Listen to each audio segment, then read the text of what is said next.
ఇక డీటెయిల్స్ చూస్తే యేసుక్రీస్తు జన్మించిన రోజును క్రైస్తవులు అత్యంత ఘనంగా క్రిస్మస్ పండుగగా జరుపుకుంటారు. ప్రపంచవ్యాప్తంగా ఉన్న క్రైస్తవ సోదరులందరూ ఎంతో పవిత్రంగా ఈ వేడుకల్లో పాల్గొంటారు. అసలు క్రిస్మస్ పండుగ ప్రత్యేకత ఏమిటి? యేసుక్రీస్తు జననం వెనుక ఉన్న రహస్యం ఏమిటి? క్రిస్మస్ పర్వదినంపై సిటీ కేబుల్ ప్రత్యేక కథనం. యేసుక్రీస్తు జన్మదిన సందర్భంగా క్రైస్తవులు జరుపుకునే పండుగ క్రిస్మస్. ప్రపంచవ్యాప్తంగా ఉన్న క్రైస్తవులు ఎంతో పవిత్రంగా క్రిస్మస్ వేడుకలను జరుపుకుంటారు. క్రైస్తవులు ప్రపంచవ్యాప్తంగా ఉన్న చర్చిల్లో ప్రత్యేక ప్రార్థనలు నిర్వహిస్తారు. అంతేకాదు కేకులు కోసి తమ స్నేహితులు, సన్నిహితులు, కుటుంబ సభ్యులకు శుభాకాంక్షలు తెలుపుతారు. రోమన్ సామ్రాజ్యంలోని నజరేతు పట్టణాల్లో మేరీ అనే యువతికి గాబ్రియేల్ అనే దేవదూత కలలో కనపడి కన్యగానే గర్భం దాల్చి ఓ కుమారునికి జన్మనిస్తామని తెలిపిందట. అంతేకాదు పుట్టే బిడ్డకు యేసు అని పేరు పెట్టాలని, అతడు దేవుని కుమారుడు అని దేవదూత చెప్పాడు. యేసు అంటే రక్షకుడు అని అర్థం. దేవదూత చెప్పిన విధంగానే మేరీ గర్భం దాల్చింది. ఈ విషయం తెలిసిన జోసెఫ్ ఆమెను వివాహం చేసుకోరాదని నిర్ణయించుకున్నాడు. అయితే ఒకరోజు రాత్రి కలలో అతనికి దేవదూత కనపడి, మేరీని నీవు విడిచిపెట్టవద్దు, ఆమె భగవంతుని వరం వల్ల గర్భవతి అయింది, కాబట్టి ఆమెకు పుట్టే కొడుకు దేవుని కుమారుడు, తనను నమ్మిన ప్రజలందరినీ వాళ్ల పాపాల నుంచి రక్షిస్తాడు అని చెప్పాడు. తర్వాత జోసెఫ్ మేరీ స్వగ్రామం బెత్లెహేముకు వెళ్లారు. తీరా అక్కడికి చేరుకునేసరికి ఉండటానికి వసతి దొరకలేదు. చివరకు ఒక సత్రం యజమాని తన గొర్రెల పాకలో వారికి ఆశ్రయం ఇచ్చాడు. అక్కడే మేరీ యేసుకు జన్మనిచ్చింది. అలా 2000 సంవత్సరాల కిందట డిసెంబర్ 24న అర్ధరాత్రి 12 గంటల తర్వాత జీసస్ జన్మించాడు. అంటే డిసెంబర్ 25న జన్మించటంతో ఆ రోజునే క్రిస్మస్ జరుపుకుంటారని చెప్తారు. క్రిస్మస్కు చాలా రోజుల ముందే పండుగ సందడి మొదలవుతుంది. దీనికోసం క్రైస్తవులు తమ ఇళ్లను, చర్చిలను అందంగా అలంకరిస్తారు. వెదురు బద్దలు, రంగుల కాగితాలతో ఒక పెద్ద నక్షత్రాన్ని తయారు చేసి ఇంటిపై వేలాడదీస్తారు. అలాగే తమ ఇంట్లో క్రిస్మస్ ట్రీ ఏర్పాటు చేస్తారు. దీన్ని రంగురంగుల కాగితాలు, నక్షత్రాలు, చిరుగంటలు, చిన్న చిన్న గాజు గోళాలతోనూ అలంకరిస్తారు. ఇది ఈ పండుగ ప్రత్యేకత. ముఖ్యమంత్రి వైఎస్ జగన్మోహన్ రెడ్డి రాష్ట్ర ప్రజలకు క్రిస్మస్ పండుగ శుభాకాంక్షలు తెలిపారు. యేసు ప్రభువు జీవనం అందరికీ ఆదర్శప్రాయమని సీఎం జగన్ స్పష్టం చేశారు. నిస్సహాయులపై కరుణ, సాటివారిపై ప్రేమ ద్వారా మానవాళిని సన్మార్గం వైపు నడిపించేలా మార్గనిర్దేశం చేశారని అన్నారు. ముఖ్యమంత్రి వైఎస్ జగన్ రాష్ట్ర ప్రజలకు క్రిస్మస్ శుభాకాంక్షలు తెలిపారు. ఈ సందర్భంగా సీఎం జగన్ మాట్లాడుతూ, దైవకుమారుడు జీసస్ మానవునిగా జన్మించిన రోజును ప్రపంచవ్యాప్తంగా క్రిస్మస్ పండుగగా జరుపుకుంటారని అన్నారు. యేసు ప్రభు జీవనం అందరికీ ఆదర్శప్రాయమని అన్నారు. తన బోధనల ద్వారా మానవాళిని సన్మార్గం వైపు నడిపించేలా మార్గనిర్దేశం చేశారని అన్నారు. నిస్సహాయులపై కరుణ, సాటివారిపై ప్రేమ, క్షమ, సహనం, దాతృత్వం, త్యాగం ఇవన్నీ తన జీవితం ద్వారా మానవాళికి క్రీస్తు అందించిన మహోన్నత సందేశాలని తెలియజేశారు. ఎల్లప్పుడూ ఆ కరుణామయుని ఆశీస్సులు, దీవెనలు ప్రజలకు ఉండాలని కోరుకుంటున్నారని అన్నారు. క్రైస్తవ సోదరులకు టీడీపీ అధ్యక్షులు నారా చంద్రబాబు నాయుడు, జనసేన అధినేత పవన్ కళ్యాణ్ క్రిస్మస్ శుభాకాంక్షలు తెలిపారు. సమాజంలోని బాధితుల పక్షాన నిలబడి ప్రేమను పంచడం, అందరినీ సమదృష్టితో చూడడం ద్వారా క్రీస్తు ఆశించిన శాంతియుత సమాజ స్థాపనకు కృషి చేద్దామని పిలుపునిచ్చారు. క్రైస్తవ సోదరులకు టీడీపీ అధ్యక్షుడు, ఏపీ మాజీ ముఖ్యమంత్రి నారా చంద్రబాబు నాయుడు, జనసేన అధినేత పవన్ కళ్యాణ్ క్రిస్మస్ శుభాకాంక్షలు తెలిపారు. క్రిస్మస్ పర్వదినాన్ని ఆనందోత్సాహాలతో జరుపుకుంటున్న క్రైస్తవ సోదరులకు చంద్రబాబు శుభాకాంక్షలు తెలిపారు. సమాజంలోని బాధితుల పక్షాన నిలబడి ప్రేమను పంచడం, అందరినీ సమదృష్టితో చూడటం ద్వారా క్రీస్తు ఆశించిన శాంతియుత సమాజ స్థాపనకు కృషి చేద్దామని చంద్రబాబు పిలుపునిచ్చారు. అటు జనసేన పార్టీ చీఫ్ పవన్ కళ్యాణ్ కూడా క్రిస్మస్ శుభాకాంక్షలు తెలిపారు. ప్రేమ, కరుణ, క్షమాగుణాలను తన జీవిత సందేశంగా మానవాళికి అందించిన యేసుక్రీస్తు జన్మించిన పర్వదినం క్రిస్మస్ అని వివరించారు. పులివెందుల వైసీపీ నేతలతో ముఖ్యమంత్రి వైఎస్ జగన్మోహన్ రెడ్డి సమావేశం నిర్వహించారు. వచ్చే ఎన్నికల్లో 175 స్థానాలు గెలిచేలా కృషి చేయాలని దిశానిర్దేశం చేశారు. ప్రతి ఒక్కరూ స్థానికంగా పర్యటించాలని, ప్రజల సమస్యలు పరిష్కరించాలని ఆదేశించారు. పులివెందుల నియోజకవర్గం అభివృద్ధికి నిదర్శనమని రాష్ట్ర ముఖ్యమంత్రి వైఎస్ జగన్మోహన్ రెడ్డి పేర్కొన్నారు. వైఎస్ఆర్ జిల్లాలో 3 రోజుల పర్యటనలో భాగంగా రెండో రోజు ఆదివారం సింహాద్రిపురంలో నూతనంగా నిర్మించిన రోడ్డు వెడల్పు సుందరీకరణ పనులు, వైఎస్ఆర్ పార్కు, తహసీల్దార్ కార్యాలయం, పోలీస్ స్టేషన్, ఎంపీడీఓ కార్యాలయాలను రాష్ట్ర ముఖ్యమంత్రి వైఎస్ జగన్మోహన్ రెడ్డి ప్రారంభించారు.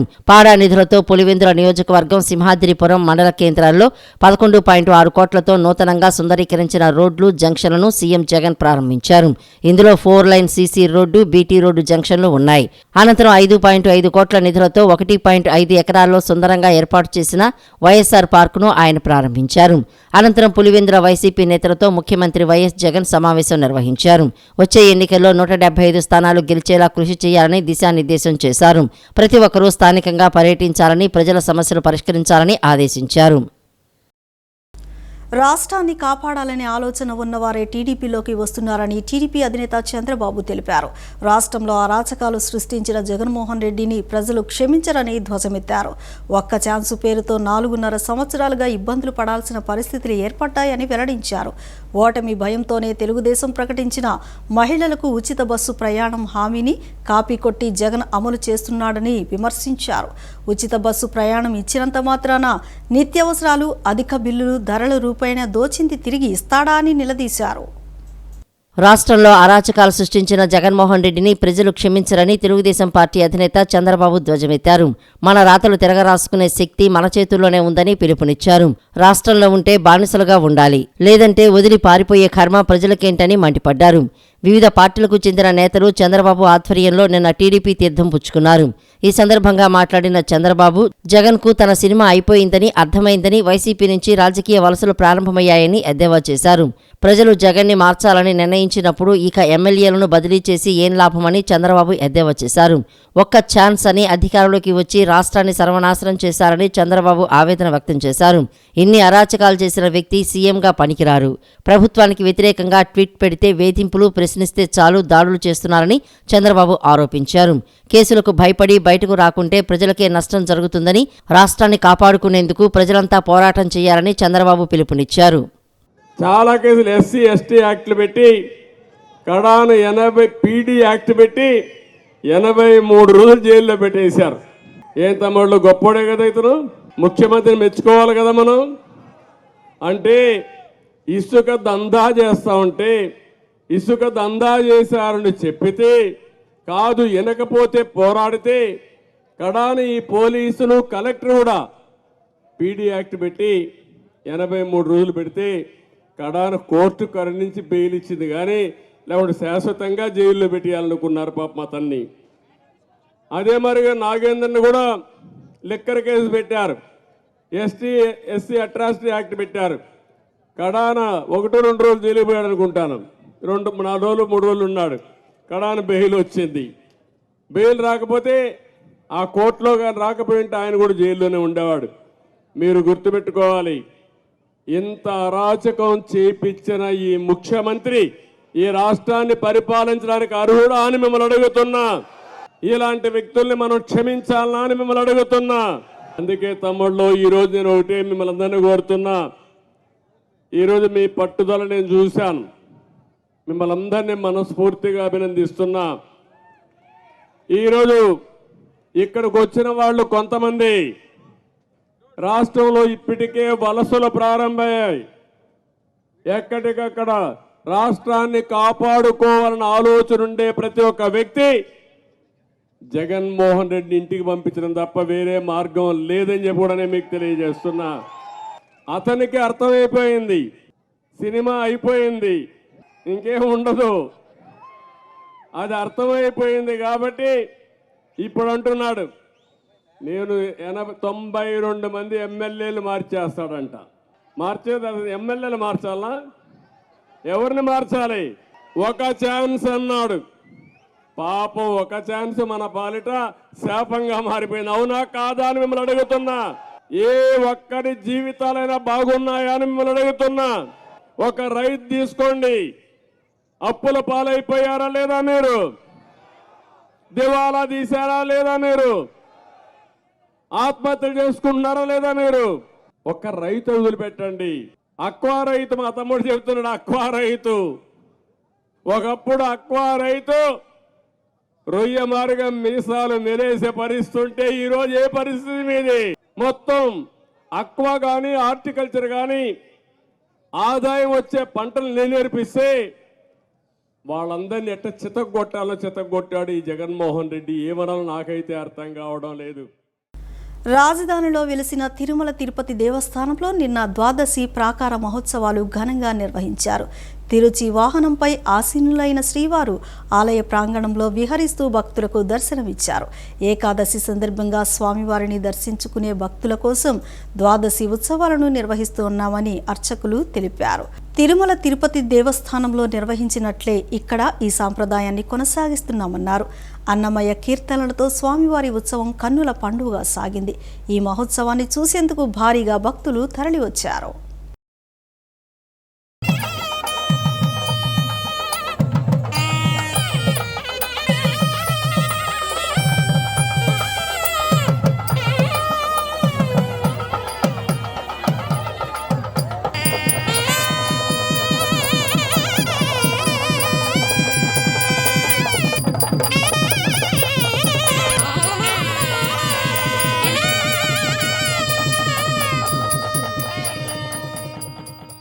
వెంకటేశ్వర స్వామి వారి దర్శనం జరిగింది.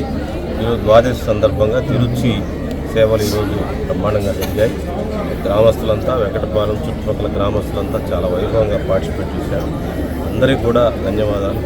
సిబ్బందికి, టీడీపీ సిబ్బందికి, ఈవో గారికి, అందరికీ కూడా పూజా కార్యక్రమం వచ్చిన స్వాముల వారందరికీ కూడా ధన్యవాదాలు. మా ప్రాంతంలో వెలిసిన వెంకటేశ్వర స్వామికి మేమందరం కూడా భక్తి శ్రద్ధలతో రాష్ట్రంలోని మనను చూస్తూ ఉన్నారు. ఇంకా దీని వైభవం పెరుగుతూ ఉంది. ఈ కార్యక్రమాలను వైకుంఠ ఏకాదశి సందర్భంగా తిరుమల తిరుపతి దేవస్థానం చైర్మన్ కరుణాకర్ రెడ్డి గారు, ఎగ్జిక్యూటివ్ ఆఫీసర్ ధర్మారెడ్డి గారు, జాయింట్ ఎగ్జిక్యూటివ్ ఆఫీసర్ వీరబ్రహ్మం గారి మరియు లోకల్ అధికారులు మరియు మన ఒక్క మాణిక్య వరప్రసాదరావు గారి ఆధ్వర్యంలో తిరుమల తిరుపతి దేవస్థానం ప్రతిష్టాత్మకంగా నిర్మించిన వెంకటపాలెం వెంకటేశ్వర స్వామి ఆలయంలో ఈ సంవత్సరం చాలా అద్భుతంగా మొదటిసారి వైకుంఠ ఏకాదశి, రెండవసారి వైకుంఠ ఏకాదశి ఏర్పాటు చేయడం జరిగింది. ప్రజలు దాదాపు 25,000 మంది పైగా స్వామిని దర్శించుకున్నారు. దీన్ని పురస్కరించుకొని ఈరోజు ద్వాదశి సందర్భంగా ఆలయం నిర్మాణం జరిగిన తర్వాత మొదటిసారి తిరుమాడ వీధుల్లో తిరుచి వాహనంపై స్వామివారు వేంచేసి చుట్టుపక్కల ఉన్నటువంటి గ్రామ ప్రజలకు, విజయవాడ గ్రామ ప్రజలకు దర్శనం కల్పించారు. అఖిలాండ కోటి బ్రహ్మాండ నాయకుడైనటువంటి శ్రీభూ సమేత శ్రీ శ్రీనివాస స్వామి వారి యొక్క వైకుంఠ ఏకాదశి మహోత్సవ పర్వదిన పురస్కరించుకొని తిరుమల తిరుపతి దేవస్థానం అమరావతి వెంకటపాలెం నందు స్వామివారి దివ్యమంగళ స్వరూపాన్ని దర్శించినటువంటి భక్తులందరూ కూడా వారి యొక్క మనోభీష్టములన్నీ కూడా నెరవేరేటువంటి విధంగా ఈరోజు వైకుంఠ ద్వాదశి సందర్భంగా స్వామివారి యొక్క అనుగ్రహం వచ్చినటువంటి ప్రతి ఒక్క భక్తులకి కలగాలని చెప్పి దేశంలో పేదరికం నిర్మూలనకు, పేద ప్రజల బానిస బతుకుల నుంచి విముక్తి కొరకు ఏర్పడిందే భారత కమ్యూనిస్టు పార్టీ అని సిపిఐ నగర కార్యదర్శి జి కోటేశ్వరరావు అన్నారు. భారత కమ్యూనిస్టు పార్టీ 99వ ఆవిర్భావ దినోత్సవాన్ని పురస్కరించుకొని ఈ నెల 26న భారీ బహిరంగ సభ ఏర్పాటు చేస్తున్నట్లు తెలిపారు. భారత కమ్యూనిస్టు పార్టీ 99వ ఆవిర్భావ దినోత్సవాన్ని పురస్కరించుకొని ఈ నెల 26న భారీ బహిరంగ సభ ఏర్పాటు విషయమై సిపిఐ నగర సమితి ఆధ్వర్యంలో విలేకరుల సమావేశం నిర్వహించారు. సమావేశంలో సిపిఐ నగర కార్యదర్శి జి కోటేశ్వరరావు మాట్లాడుతూ 99 సంవత్సరాల సుదీర్ఘ చరిత్ర కలిగిన పార్టీ భారత కమ్యూనిస్టు పార్టీ అని కొనియాడారు. వందలాది భూములు పేద ప్రజలకు పంచిపెట్టిన ఘనత సిపిఐ పార్టీకి దక్కుతుందన్నారు. సిపిఐ చరిత్రను తెలిపేలా పాత బస్తీ కలరా హాస్పిటల్ నుండి ప్రదర్శనను ఏర్పాటు చేశామన్నారు. అనంతరం కోమలా విలాస్ సెంటర్లో భారీ బహిరంగ సభను ఏర్పాటు చేసినట్లు ఈ సందర్భంగా వెల్లడించారు. స్వాతంత్రోద్యమంలో ప్రముఖ పాత్ర వహించినటువంటి కమ్యూనిస్ట్ పార్టీ దేశంలో పేదరికాన్ని నిర్మూలించేదాని కోసం, భూమి కోసం, భుక్తి కోసం, పేద ప్రజల విముక్తి కోసం సాగినటువంటి భూ పోరాటాల్లో లక్షలాది ఎకరాలు పేద ప్రజలకి పంచినటువంటి చరిత్ర భారతదేశంలో భారత కమ్యూనిస్ట్ పార్టీ సిపిఐకి ఉన్నది. అందులో భాగంగానే రేపు ఈ నెల 26వ తారీఖున సిపిఐ 99వ వార్షికోత్సవాలు దేశవ్యాప్తంగా ఘనంగా నిర్వహించుకుంటా ఉన్నాయి. కార్మిక శ్రేణులు, కర్షకులు, కార్మికులు అందరూ కూడా కమ్యూనిస్టు శ్రేణులు. దానిలో భాగంగా విజయవాడ నగరంలో నగర కమ్యూనిస్ట్ పార్టీ ఆధ్వర్యంలో పాత బస్తీ కలరా హాస్పిటల్ వద్ద నుంచి వందలాది మందితోటి ప్రదర్శన, అనంతరం కొత్తపేట కోమలా విలాస్ సెంటర్లో బహిరంగ సభని కమ్యూనిస్ట్ పార్టీ విజయవాడ నగర సమితి నిర్వహిస్తూ ఉన్నది. ఆ బహిరంగ సభలో రాష్ట్ర కమ్యూనిస్ట్ పార్టీ కార్యదర్శి కామ్రేడ్ రామకృష్ణ గారు, అలాగే రాష్ట్ర పార్టీ నాయకులందరూ కూడా పాల్గొని ప్రసంగిస్తారు. కాబట్టి కమ్యూనిస్టు శ్రేణులు, అలాగే పార్టీ సభ్యులు, ప్రజలు విరివిగా పాల్గొని బహిరంగ సభా ప్రదర్శనల్ని జయప్రదం చేయాలని సిపిఐ విజయవాడ నగర సమితిగా విజ్ఞప్తి చేస్తా ఉన్నాం. విజయవాడ రూరల్ మండలం నున్న బొడపాడు గ్రామంలో అయోధ్య అక్షింతలతో నిర్వహించిన శోభయాత్ర అత్యంత వైభవంగా సాగింది. ఈ కలియుగంలో దైవ నామస్మరణం చేస్తే ముక్తి లభిస్తోందని శ్రీ శ్రీ వాసుదేవానందగిరి స్వామీజీ పేర్కొన్నారు. విజయవాడ రూరల్ మండలం నున్న బోడపాడు శ్రీ సమర సత్త సేవా ఫౌండేషన్ ఆధ్వర్యంలో గంగమ్మ దేవాలయం నుండి అయోధ్య అక్షింతలతో శోభాయాత్ర నిర్వహించారు. అనంతరం శ్రీ వేణుగోపాలస్వామి మండపంలో హిందూ సమ్మేళన కార్యక్రమం నిర్వహించారు. ఈ కార్యక్రమంలో శ్రీ శ్రీ వాసుదేవానందగిరి స్వామీజీ పాల్గొని ప్రసంగిస్తూ కలియుగంలో దైవనామస్మరణతో ముక్తి లభిస్తుందని తెలిపారు. యోగా అభ్యాస్ ఆశ్రమం ట్రస్టు శ్రీ అమిత్ దేవ్ స్వామీజీ మాట్లాడుతూ పిల్లలకు యోగా, భక్తి మార్గాల ద్వారా సంస్కృతి సంప్రదాయాల గురించి అవగాహన కల్పించాలని సూచించారు.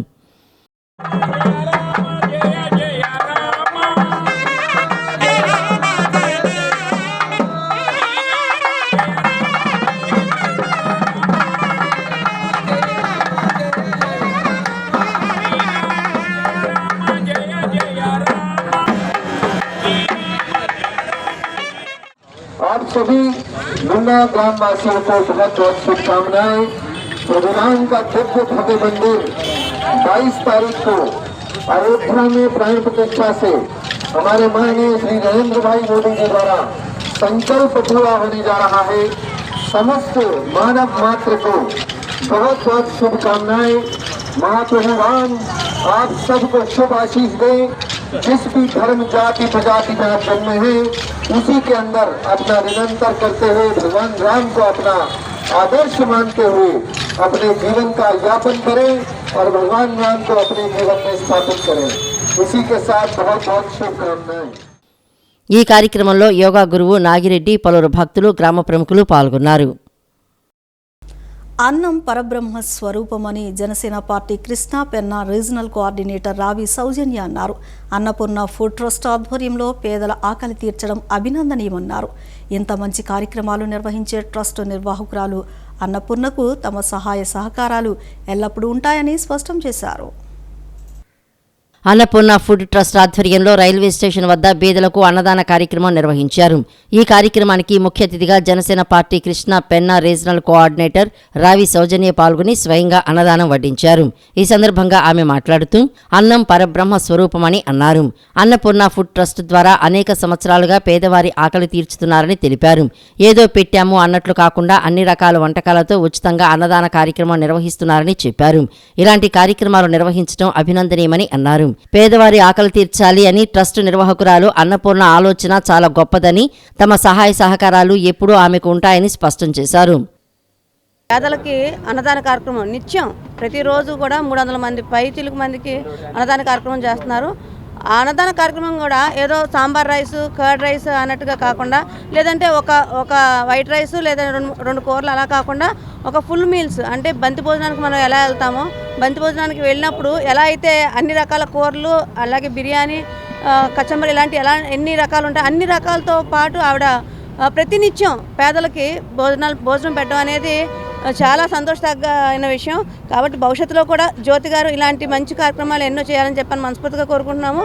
ఇలానే ప్రతి ఒక్కరికంటే పేదవారు ఎవరు కూడా ఆకలితో ఉండకూడదు.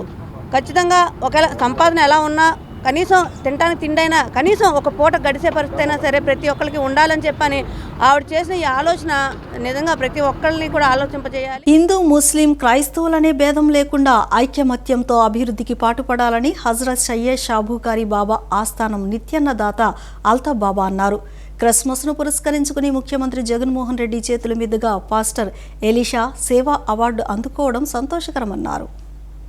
కొండపల్లి పట్టణంలో సుప్రసిద్ధ పుణ్యక్షేత్రం హజరత్ సయ్యద్ షా బుఖారీ బాబా ఆస్థానంలో నిన్న సెమీ క్రిస్మస్ వేడుకలు ఘనంగా నిర్వహించారు. మండల పరిధిలోని పాస్టర్లు హాజరై క్రీస్తు జన్మ వృత్తాంతంపై సందేశమిచ్చారు. ఈ సందర్భంగా అల్తాఫ్ బాబా మాట్లాడుతూ క్రిస్మస్ ను పురస్కరించుకుని ముఖ్యమంత్రి జగన్మోహన్ రెడ్డి చేతుల మీదుగా పాస్టర్ ఎలీషా సేవా అవార్డును అందుకోవడం సంతోషకరమన్నారు. ఈ సందర్భంగా ఆయనను అభినందించారు. భూమి ఉన్నంత వరకు షా బుఖారీ బాబా ఆస్థానంలో నిత్యం అన్నదానం కొనసాగాలని, నిత్యం కనీసం 5,000 మందికి అన్నదానం చేసేలా ప్రార్థించాలని కోరారు. నిత్య అన్నదానం ఏదైతే ఇక్కడ జరుగుతుందో ప్రతిరోజు కులం మతంతో సంబంధం లేకుండా ప్రతి ఒక్కరూ ఇక్కడికి వచ్చి 3 పూటలు కూడా భోజనం చేస్తుంటారు. మీరందరూ ప్రార్థన చేయండి. ఇది నిరంతరం ఈ భూమి ఉన్నంత వరకు నిత్య అన్నదానం అనేది ఏ రోజు కూడా ఆగకుండా ఇంకా దినదిన అభివృద్ధి చెందాలి. కనీసం రోజుకు 5,000 మంది అన్నం పెట్టే స్తోమత స్థాయి నాకు రావాలని, అదేవిధంగా అందరూ కలిసికట్టుగా ఈ భారతదేశంలో హిందూ ముస్లిం క్రిస్టియన్ అనే భేదం లేకుండా మనందరం కలిసికట్టుగానే ఉన్నాం. రాబోయే రోజుల్లో మన పిల్లలు కూడా కలిసికట్టుగానే ఉంటారు. అందరూ ఐక్యంగా ఉండి ఈ భారతదేశ అభివృద్ధి కోసం, ఈ ఆంధ్రప్రదేశ్ అభివృద్ధి కోసం మనందరూ కూడా మనందరి కుటుంబాలు బాగుండాలి, అందరూ బాగుండాలి, ఆరోగ్యాలతో సుఖ సంతోషాలతో వర్ధిల్లాలని. When I come to India, I always get a very, very warm welcome, and thank you so much. And at this time, it's a special time of year.